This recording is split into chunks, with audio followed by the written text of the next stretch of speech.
অশ্রুভেজা চোখে ফুটবলকে বিদায় জানালেন নেইমার জুনিয়র। মাত্র 34 বছর বয়সেই হলুদ জার্সিটা চিরতরে তুলে রাখবেন ব্রাজিলের দুঃখী রাজপুত্র। বিদায় বেলায় অঝরে কেঁদে কোটি ভক্তকেও কাঁদিয়েছেন ব্রাজিল সুপারস্টার। ম্যাচ শেষে নেইমার আবেগী হয়েছেন, বলেছেন, আমি চেষ্টা করেছি, নিজের সর্বোচ্চটাই দিয়েছি। এই মেটলাইফ স্টেডিয়ামেই আমার পথ চলা শুরু হয়েছিল, আর এখানেই শেষ হলো। এখন সব শেষ।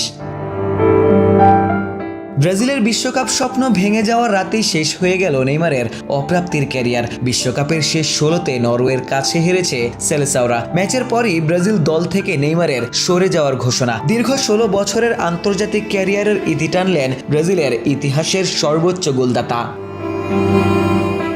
2010 সালে ব্রাজিল জাতীয় দলে অভিষেকের পর নেইমার একের পর এক ইতিহাস গড়েছেন। ব্রাজিলের জার্সিতে সর্বোচ্চ 80টি গোল করে হয়েছেন দেশের সর্বকালের সর্বোচ্চ গোলদাতা। আন্তর্জাতিক ক্যারিয়ারে 4টি হ্যাটট্রিক। নেইমারের হাত ধরেই ব্রাজিল জিতেছিল ফিফা কনফেডারেশনস কাপ। তার আগে অলিম্পিকে ঐতিহাসিক স্বর্ণপদক। তবে অপ্রাপ্তি বলতে ওই বিশ্বকাপটাই। কয়েকবারের চেষ্টাতেও অধরা থেকে গেল সোনালি ট্রফিটা।